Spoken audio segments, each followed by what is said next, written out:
Hello friends, welcome to eat tasty. ಇವತ್ತು ನಾನು share ಮಾಡೋ ರೆಸಿಪಿ ರವೆ ರೊಟ್ಟಿ. ಇದು ಬ್ರೇಕ್ಫಾಸ್ಟ್ ರೆಸಿಪಿ. ಟೇಸ್ಟ್ ತುಂಬ ಚೆನ್ನಾಗಿರುತ್ತೆ. ಇದನ್ನು ಹೆಂಗೆ ಮಾಡೋದಂತ ನೋಡ್ಕೊಳ್ಳೋಣ ಬನ್ನಿ ಫ್ರೆಂಡ್ಸ್, ವೀಡಿಯೋಗೆ ಹೋಗೋಣ. ಅದಕ್ಕೂ ಮುಂಚೆ ನಾನು ವೀಡಿಯೋ ಫಸ್ಟ್ ಟೈಮ್ ನೋಡೋದಾದರೆ ಸಬ್ಸ್ಕ್ರೈಬ್ ಮಾಡ್ಕೊಂಡು ನೋಡಿ, ಪಕ್ಕದಲ್ಲಿರೋ ಬೆಲ್ಲೈಕನ್ನ ಪ್ರೆಸ್ ಮಾಡಿ. ನಾನು ಹಾಕೋ ವೀಡಿಯೋ ನಿಮ್ಗೆ ತಕ್ಷಣ ಬರುತ್ತೆ ಫ್ರೆಂಡ್ಸ್. ರೊಟ್ಟಿ ಅಂದ್ರೇ ಎಲ್ಲರಿಗೂ ಇಷ್ಟ. ಅಕ್ಕಿ ರೊಟ್ಟಿ, ಜೋಳದ ರೊಟ್ಟಿ ಮತ್ತು ರವೆ ರೊಟ್ಟಿ ಅಂತ ತುಂಬ ವೆರೈಟಿ ರೊಟ್ಟಿಗಳಿದೆ. ಅದರಲ್ಲಿ ರವೆ ರೊಟ್ಟಿ ಸ್ಪೆಷಲ್ಲು. ಯಾಕಂದರೆ ಅದು ರವೆ ಹಾಕಿ ಮಾಡೋದು ಟೇಸ್ಟ್ ತುಂಬ ಚೆನ್ನಾಗಿರುತ್ತೆ. ಉಪ್ಪಿಟ್ಟು ಕೆಲವ್ರಿಗೆ ಇಷ್ಟ ಆಗೋಲ್ಲ, ಅಂಥವ್ರಿಗೆ ರವೆ ರೊಟ್ಟಿ ತುಂಬ ಇಷ್ಟ ಆಗುತ್ತೆ.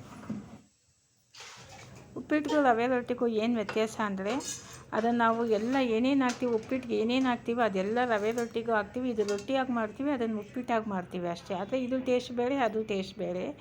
ಇದಕ್ಕೆ ನಾವು ಅಕ್ಕಿ ಹಿಟ್ಟು ಮಿಕ್ಸ್ ಮಾಡ್ತೀವಿ, ಉಪ್ಪಿಟ್ಟಿಗೆ ಬರೀ ರವೆಲಿ ಮಾಡ್ತೀವಿ.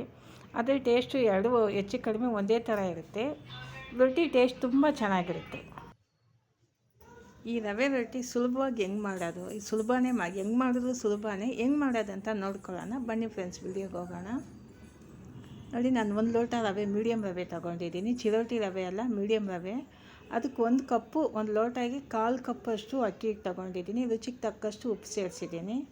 ಇದನ್ನು ಫಸ್ಟ್ ಒಂದು ಸರ್ತಿ ಮಿಕ್ಸ್ ಮಾಡ್ಕೊಂಡು ಆಮೇಲೆ ನೀರು ಒಂದು ಸ್ವಲ್ಪನೇ ತುಂಬಿಸ್ಕೊಳ್ಳಿ. ಕೈಯಲ್ಲಿ ಹಂಗೆ ತುಂಬಿಸ್ಕೊಳ್ಳಿ.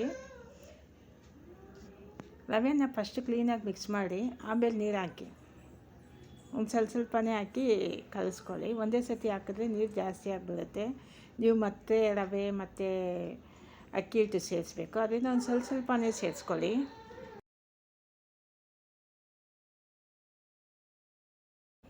ರವೆನ ನಾವು ಕಲಿಸ್ಬೇಕಾದ್ರೆ ಒಬ್ಬಟ್ಟಿಗೆ ನಾವು ಕಲಿಸ್ತೀವಲ್ಲ ಮೈದಾ ಹಿಟ್ಟು, ಅಷ್ಟರಲ್ಲಿ ಕಲಿಸಿ. ಯಾಕಂದರೆ ರವೆ ಒಂದು ಅರ್ಧ ಗಂಟೆ ಇಟ್ಟರೆ ಅದು ಗಟ್ಟಿಯಾಗುತ್ತೆ. ಅದರಿಂದ ನೀವು ಒಬ್ಬಟ್ಟು ಹಿಟ್ಟಿಗೆ ಹೆಂಗೆ ನಾವು ಕಲಿಸ್ತೀವೋ ಒಬ್ಬಟ್ಟಿಗೆ ಅದೇ ಥರ ಕಲಿಸಿ. ಮೈದಾ ಕಲಸಂಗೆ ನೀರು ಅಷ್ಟು ಹಾಕಬೇಕು. ಅಷ್ಟು ತೆಳುಗಿದ್ರೇ ನೀವು ರೊಟ್ಟಿ ತಟ್ಟಕ್ಕೆ ಸರಿಯಾಗೋದು. ಅರ್ಧ ಗಂಟೆ ಬಿಟ್ಟರೆ ಚೆನ್ನಾಗಿ ಬಂದಿರುತ್ತೆ. ನಾವು ತಟ್ಟಕ್ಕೆ ಸುಲಭವಾಗಿ ಚೆನ್ನಾಗಿರುತ್ತೆ, ಸಾಫ್ಟಾಗಿರುತ್ತೆ.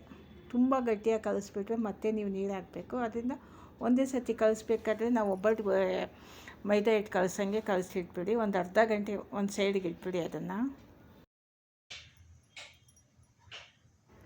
ಈಗ ರವೆ ರೊಟ್ಟಿಗೆ ಒಂದು ಸ್ವಲ್ಪ ಕಡಲೆಬೇಳೆ, ಉದ್ದಿನಬೇಳೆ, ಈರುಳ್ಳಿ, ಒಂದು ಸ್ವಲ್ಪ ಒಗ್ಗರಣೆ, ಸಾಸಿವೆ ಇಲ್ಲದೆ ಒಗ್ಗರಣೆ ಹಾಕಬೇಕು. ಇದನ್ನು ನಾನು ಒಂದೊಂದು ಸರ್ತಿ ಏನು ಮಾಡ್ತೀನಿ, ಜೀರಿಗೆ ಒಂದು ಅರ್ಧ ಸ್ಪೂನ್ ಅದನ್ನು ಸೇರಿಸ್ಕೋಬೇಕು.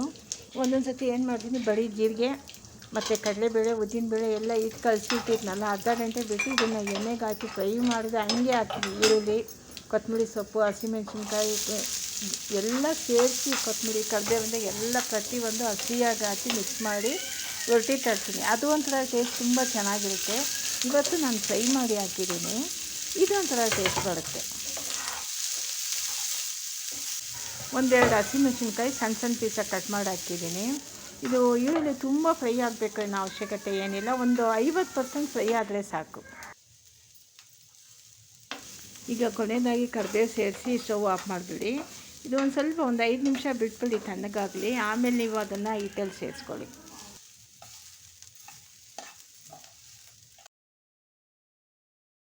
ನೋಡಿ, ಅರ್ಧ ಗಂಟೆ ಆಗಿದೆ, ಗಟ್ಟಿಯಾಗಿದೆ ಹಿಟ್ಟು.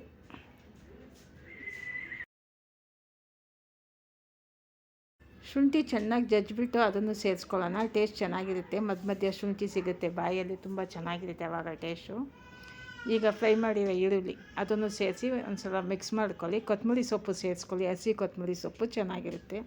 ಮತ್ತು ಸಬ್ಬಕ್ಕಿ ಸೊಪ್ಪಿದ್ರೆ ಸೇರಿಸ್ಕೋಬೋದು. ಇದಕ್ಕೆ ಮೆಂತ್ಯ ಸೊಪ್ಪು ಸೇರಿಸ್ಕೋಬೋದು, ನುಗ್ಗೆ ಸೊಪ್ಪು ಸೇರಿಸ್ಕೋಬೋದು, ಚೆನ್ನಾಗಿರುತ್ತೆ. ಇವತ್ತು ನಾನು ಏನೂ ಇಲ್ಲ ಸೊಪ್ಪುಗಳು, ಅದರಿಂದ ಪ್ಲೈನಾಗೆ ಮಾಡ್ತಾಯಿದ್ದೀನಿ. ಬರೀ ಈರುಳ್ಳಿ ಸೇರಿಸ್ಕೊಂಡು ಇದನ್ನು ಹಂಗೆ ಚೆನ್ನಾಗಿ ಮಿಕ್ಸ್ ಮಾಡ್ಕೊಳ್ಳಿ. ಎಲ್ಲ ಕಡೆಯೂ ಆ ಈರುಳ್ಳಿ ಫ್ರೈ ಎಲ್ಲ ಕಡೆಯೂ ಇರಬೇಕು. ಚೆನ್ನಾಗಿ ಮಿಕ್ಸ್ ಮಾಡ್ಕೊಳ್ಳಿ. ಕೊತ್ತಂಬರಿ ಸೊಪ್ಪು ಹಾಕಿ ಮಿಕ್ಸ್ ಮಾಡ್ಕೊಳ್ಳಿ. ರೊಟ್ಟಿ ತಟ್ಟೋ ಅದಕ್ಕೆ ಬಂದಿದೆ ಹಿಟ್ಟು, ಚೆನ್ನಾಗಿದೆ, ಉಂಡೆ ಚೆನ್ನಾಗಿ ಬರ್ತಾಯಿದೆ. ಈಗ ನಾನು ಪೇಪರ್ ಬಾಳೆ ಎಲೆ ಇಟ್ಕೊಂಡಿದ್ದೀನಿ, ಅದರಲ್ಲಿ ತಟ್ಕೊಳ್ಳೋಣ. ಪೇಪರ್ ಬಾಳೆ ಎಲೆ ಎಣ್ಣೆ ಸವರ್ಕೊಂಡು ಕ್ಲೀನಾಗಿ ಕೈಯಲ್ಲೂ ಎಣ್ಣೆ ಜಾಸ್ತಿ ಸವರ್ಕೊಳ್ಳಿ, ಚೆನ್ನಾಗಿರುತ್ತೆ. ನಾನು ನೀರು ಸೇರಿಸಲ್ಲ. ಮತ್ತು ಇನ್ನೊಂದು, ಎಣ್ಣೆ ನಾನು ಸುಡಬೇಕಾದ್ರೆ ಹಾಕಲ್ಲ, ತಟ್ಟಬೇಕಾದ್ರೆ ಹಾಕ್ತೀನಲ್ಲ ಅಷ್ಟೇ.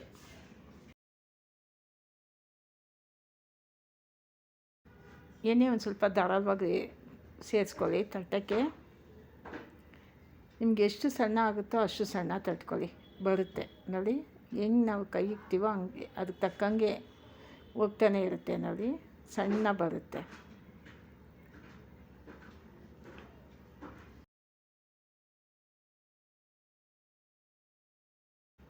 ರೊಟ್ಟಿ ತಟ್ಟಕ್ಕೆ ತುಂಬ ಈಸಿಯಾಗಿದೆ, ಯಾಕಂದರೆ ಸರಿಯಾಗಿದೆ, ತುಂಬ ಗಟ್ಟಿನೂ ಇಲ್ಲ ತೆಳುಗೂ ಇಲ್ಲ, ಸರಿಯಾಗಿದೆ ಅದರಿಂದ ತಟ್ಟಕ್ಕೆ ಈಸಿಯಾಗಿದೆ. ಅದೇ ಥರ ನಾವು ಇದು ತಿನ್ನೋಕ್ಕೂ ಚೆನ್ನಾಗಿರುತ್ತೆ.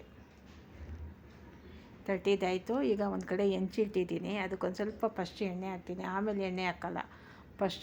ಫಸ್ಟ್ ರೊಟ್ಟಿಗೆ ಮಾತ್ರ ಎಣ್ಣೆ ಹಾಕೋದು, ಮತ್ತು ನಾನು ಎಣ್ಣೆ ಸೇರಿಸಲ್ಲ.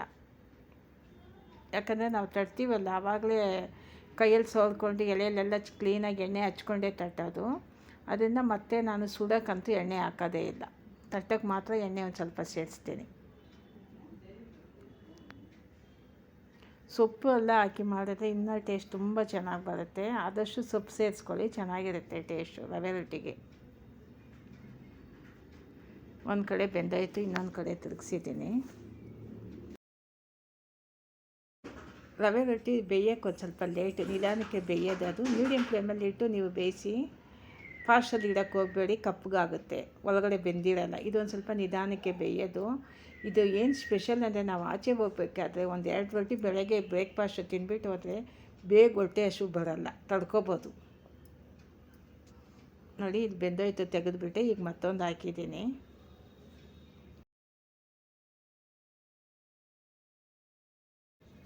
ಈ ರೊಟ್ಟಿಗೆ ಕಾಂಬಿನೇಷನ್ ಕಾಯಿ ಚಟ್ನಿ.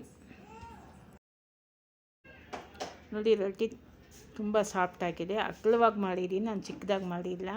ಧಾರಾಳವಾಗಿ ಹಿಟ್ಟು ತಗೊಂಡು ಹೆಂಚಾಗಲು ಮಾಡಿದ್ದೀನಿ. ಇದಕ್ಕೆ ಗಟ್ಟಿ ಚಟ್ನಿ ಇದ್ದರೆ ತುಂಬ ಟೇಸ್ಟ್ ಚೆನ್ನಾಗಿರುತ್ತೆ. ನಾನು ಗಟ್ಟಿ ಚಟ್ನಿನೇ ಮಾಡಿದ್ದೀನಿ. ಫ್ರೆಂಡ್ಸ್, ನಿಮಗೆ ಈ ವಿಡಿಯೋ ಇಷ್ಟ ಆದರೆ ಶೇರ್ ಮಾಡಿ, ಲೈಕ್ ಮಾಡಿ, ಸಬ್ಸ್ಕ್ರೈಬ್ ಮಾಡಿ. ಮುಂದಿನ ವೀಡಿಯೋದಲ್ಲಿ ನೋಡೋಣ ಫ್ರೆಂಡ್ಸ್.